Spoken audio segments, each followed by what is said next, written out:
usa ka motorbanka ang gituohang naunlod pasado alas 5 sa hapon adlaw'ng Huwebes, May 28, 2026 nga adunay 5 ka mga pasahero sa Sarangani, Davao Occidental.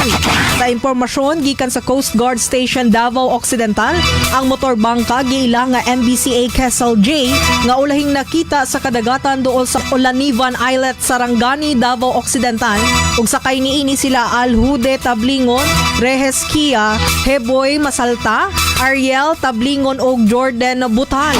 Tugod niini gihangyo sa Philippine Coast Guard ang tanang mananagat ug mga watercraft nga naglawig sa palibot sa Balot Island ug Sarangani Island nga magbantay kung adunay makit-an nga mga pasahero kun debris gikan sa naunlod nga motorbangka ug i-report dayon kini sa labing duol nga Coast Guard unit. Kasamtangan sab nga nagpadayon ang rescue operation sa PCG, MDRRMO, bantay dagat ug mga lokal nga mananagat aron pangitaon ug maluwas ang mga pasahero sa motorbangka.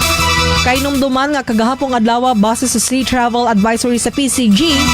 temporaryong gisuspende ang biyahe sa mga sakyan ng pandagat sa Sarangani padulong sa Balangonan, Jose Abad Santos o General Santos City.